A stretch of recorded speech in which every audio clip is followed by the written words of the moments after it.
Magandang oras mga ka-art lover, mga kababayan. Well, dito na matuldukan ang issue na paratang sa rape ni na Tito, Vic and Joey kay Pepsi Paloma dahil isa sa mga close kina Tito, Vic and Joey, si Dinky Do, kung saan siya mismo ang nag-alaga pala. Siya yung nag-adapt kay Richie the Horsey, ang alleged na rapist kay Pepsi Paloma. Kaya ito yung katotohanan sa paratang na yan ng isang producer ng pelikula na naglagay sa iskandalo sa tatlong sikat na public figures, itong sina Tito, Vic and Joey.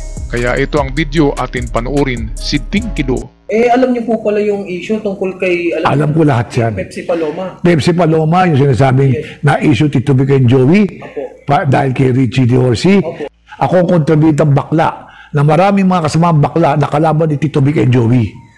And by that time, barkada ko na si Richie de Horsey. Sa akin na nakatila si Richie de Horsey. Yung time Kaya, yung time na yun. Magkakaibigan na kayo nun. Magkakaibigan na kami kasi wala na siya mapuntahan eh. Budget na siya kay Tito, Vic and Joey. Tumira sa akin si Richie de Horsey.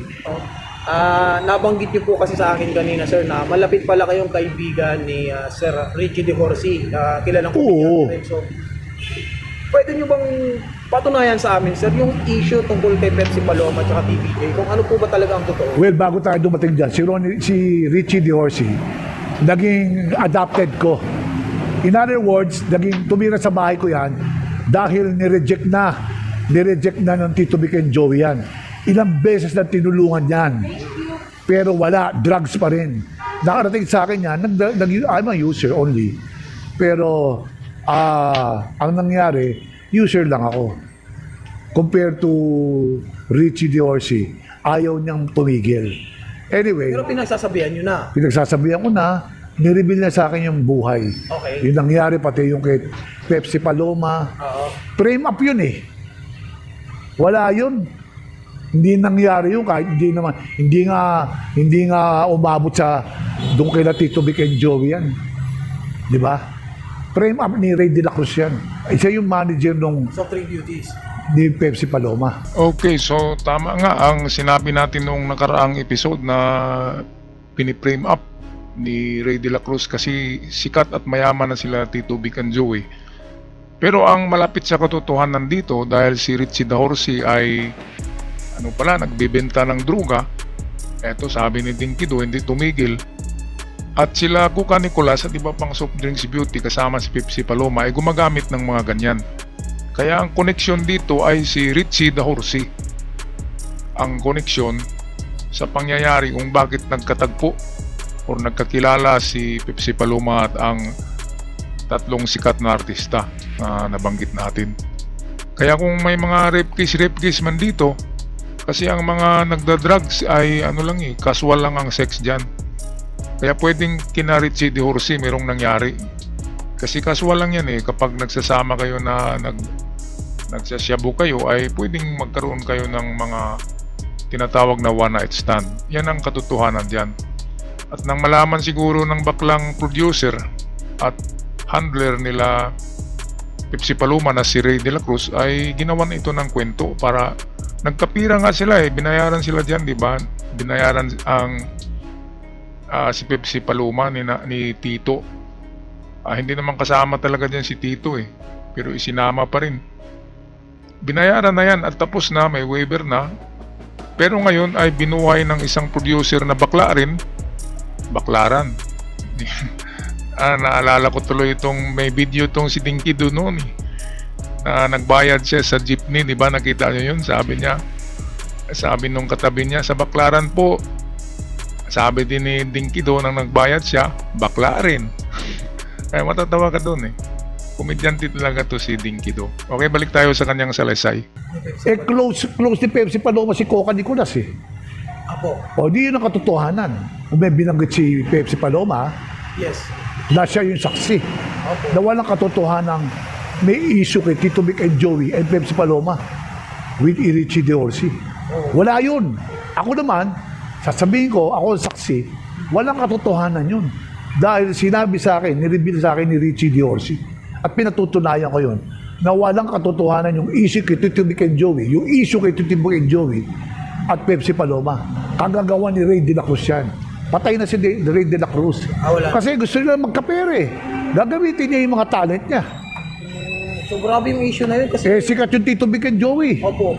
O hanggang ngayon, ginagawa nilang issue eh. Di ba, wala pa yung Itbulaga. Nasa issue pa lang, nasa korte pa, nilalaban nila Tito Vic and Joey. Papasok na naman tong issue na, kasi di ba, may issue yan kay Pepsi Paloma nung araw. Opo. Tamo, bubuhayin na naman nila kung sino man yung mga vlogger na yan. Wala yan, walang katotohanan. Sapagkat ang katotohanan lang nagpapalaya sa tao. So once and for all, sir, walang katotohanan talaga yun. Well, ang tagumpay ng masama may ikli lang. Like what you said, Tama, ang katotohanan nagpapalaya sa tao. At sinasabi ko, Tito Vic and Joey, pagtatanggol kita. Lalo ka na, Mr. Senator Tito Soto. Mahal kita. Dahil mahal ka ng daddy ko. Hindi si Pat Salim, yung partner niya. Parang tama yung sinabi ni Dinky doon na ang tagumpay ng kasamaan ay maikli lang, di ba? Anong naisip nyo? Yung nakaraang administrasyon, di ba?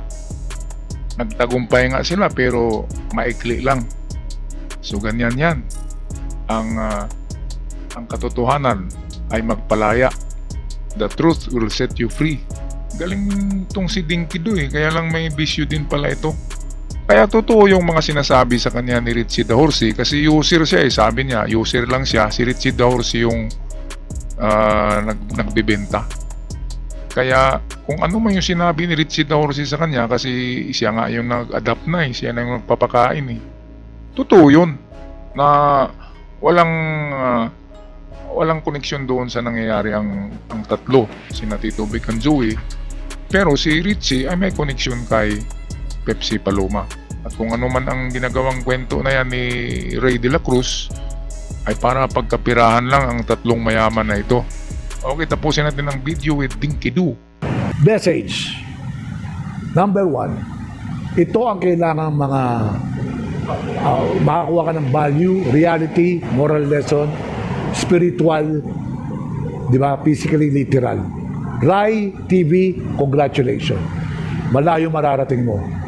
Malalaman ko yan. Darating na araw, isa ka na rin parang Coco Martin. Yung offer sa'yo ni Direk Coco, grab it. Magkikita pa tayo. At sa lahat ng vlogger, sumusumikat, hindi doon sa mga kababuyan, katarantaduan, itong ganito kailangan ngayon ng kabataan. Malakas ang impluensya ng social media. Sana, wag na kayong mandamay pa, lalo na sa mga kabataan. Okay, maraming salamat Dinky Do at kay Rai TV. Naku, sisikat pala si Rai TV. Kudos kay Rai TV at kay Dinky Do. Ako'y magpapaalam na at sa mga bago pa lamang sa ating channel ay huwag niyong kalimutan na i-subscribe ito. Napakalaking tulong sa akin at sa ating manonood. Hanggang sa muli, paalam.